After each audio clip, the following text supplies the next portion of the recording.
Hey, welcome. I'm trying to start something new here on the channel, Conversations with Carrie. It's kind of like the advice that I wish I could have given my younger self.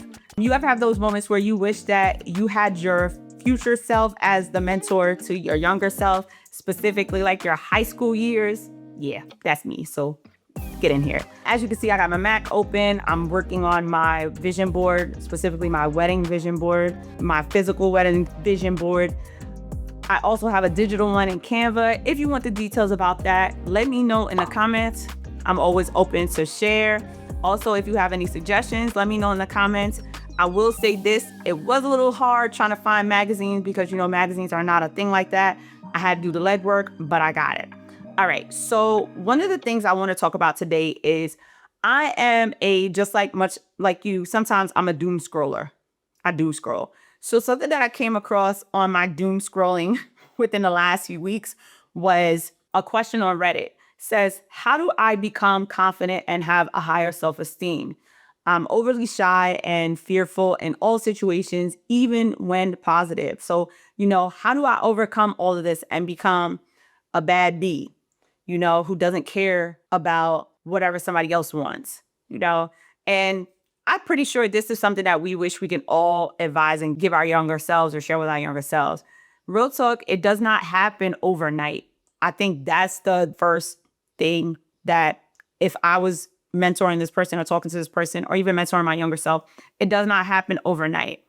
No one can prepare you for some of the experiences that you may have.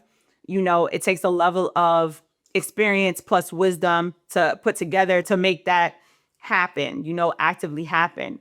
So for me, real quick story time. When I was in high school, I didn't really know how to navigate some social situations, specifically when you are dealing with like mean girls. This is something I experienced in high school as well as college, dealing with mean girls. Like when I say mean girls, I mean like dealing with people that don't like you because of what you look like, what you wear, or the crew that you're with, or whoever you talk to.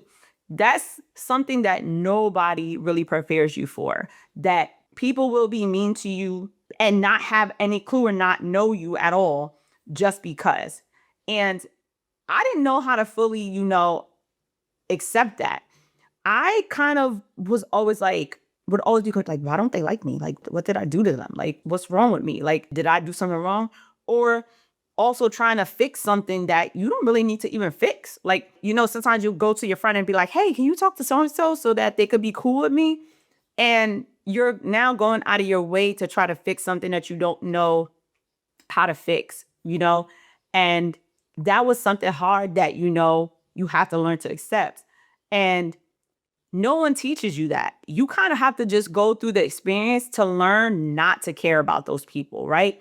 And to accept that you're going to encounter people like that in your life that want to have a say about how you look, what you wear, and not mess with you because of who you associate with. And a big step and a big transition to, building a level of confidence is learning to accept those who may not accept you. And like I said, I wish I knew this advice when I was younger. And I wish I was more open to accepting it because don't get me wrong. Like I had my mom, my big sisters, they would tell me certain things. They would say, you just got to ignore it or you got to be the bigger person. And that's sometimes how people are. But at that age, like 16, 17, that advice doesn't even really feel like advice and you don't really want to hear it. And even moving forward with that, after a while, just ignoring it doesn't really give much, or that's how people are doesn't really give much, But later on, you now learn that you can't control what other people do, right? Only person you can control is you. And when you are moving in a space where you're doing something great, you are going to have haters and you have to learn to accept that. That's what the older me now knows, right? That's why I say I wish I could be there for the younger me to be like, sis, don't worry, but that's a part of learning. And again, that's for everyone who questions on confidence and developing self-esteem. Experience like I said, experience and wisdom. Because what it also, to add to that, as well as story time, is I had to encounter that in other parts of my life to then fully, really, to get it to fully, really sink in that you are going to encounter people like this. Not only did I encounter people like this in high school, but I also encountered people like this in college, as well as now in my workplace. Nobody want to talk about that, right? How we also deal with this, some of this catty stuff in our workplace. And again, if it wasn't for going through those experiences and developing and learning this wisdom, it would not be so easy to just be like, I ain't even worried about that, you know? And that's the skill, learning how not to get caught up in those things and carrying those things with us and letting those moments define us and worrying about those things. Because again, it's okay for people not to accept you as long as you accept you. And that's like the first thing of building confidence within yourself, is accepting yourself. Because when you stop worrying about what's going on around here, out there, that's when you start focusing on you, and none of that other stuff even matters. I'm not worrying about what that person is doing. I'm not worrying about what that person is saying, because I'm good. You know, I'm good with me. And that's all that matters. So that's the first step, is just self-acceptance. And what I want you to know and others to know is that it's always evolving, right? It started in high school, and you saw that, a glimpse of that in high school. That was for me. Then I saw it again in college, got a glimpse of that again for me. Then even throughout my career, I see that again. And now I'm learning more and more when it shows up and how to navigate that. And it gets a little deeper. We're not going to go into people's like traumas and how that shows up, but please know there's a reason why certain people show up the way that they do, and it has nothing to do with you.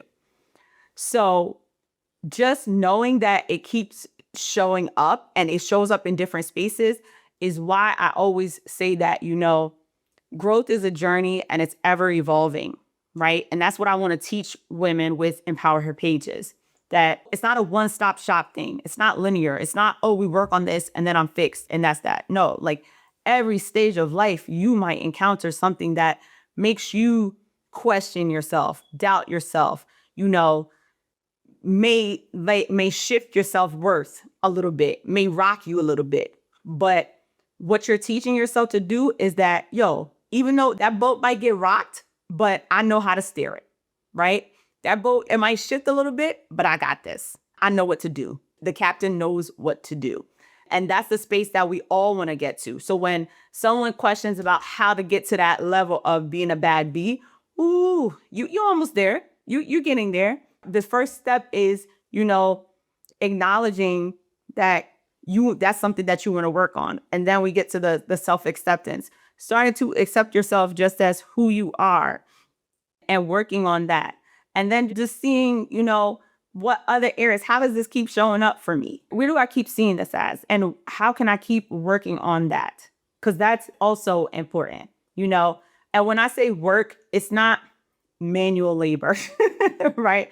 It's the work of, you know, noticing the patterns of, oh, yo, I dealt with this before. And what did I learn from this? Because being reflective is also important. Looking back and realizing what you learned from it and how to show up differently. So like I shared in my story time, you know, in high school, it was always about, why doesn't that person like me? I'm more fixated on them, or why they don't like me, or how can I fix something? And then I learned in college, you know, going through that again, that these people are going to do this. And there's nothing I can do to change that, right? I can't, no matter what I might do to think that I can fix something, it's not going to change that, because I tried that before, right? And it didn't work. So at this point, I need to stop trying, because I don't have to try to do anything. All I have to do is continue to be me. And learning that, seeing that, and being good with that decision. Now that I moved on to my career and I encounter women like that, I notice, the last time this worked. When I'm not worrying about what I have to do to fix that, I'm good. And I start to learn how to navigate that and start to focus on myself, I don't really even notice these problems anymore. They're not a big deal for me. It's a that person problem. Because when you start to get to the point where you realize, ooh, that's her problem. She gonna have to deal with that. That's not a me problem. You made it, sis. You've done a lot more work than you realize. When you start being able to say, that ain't on me. That's not a me thing. That's not a my problem. That doesn't pay my bills. Then you realize that, hey, you've evolved and you've grown towards the part of you that no longer accepts that, no longer entertains that. Listen, we got to get you to the place where you no longer even acknowledge it, because that's where we're trying to be, right? So just to circle back, to get to the point where and answer that kind of question where you're building that confidence, again, look for the patterns, acknowledge it. The fact that you want to change something, great. Accept it, meaning accept who you are and accept who they are. Don't try to go in the world changing people, right? And always just keep in mind that you are ever growing, forever evolving. What you might see then, you might see again. How did you handle it before and what worked for you? And just apply it again. And like I said, this is a new series where I'm doing conversations with Carrie on Empower Her Pages channel. And again, help me out. If you have any tips for me while I'm planning, working, this is kind of like a little bit behind the scenes.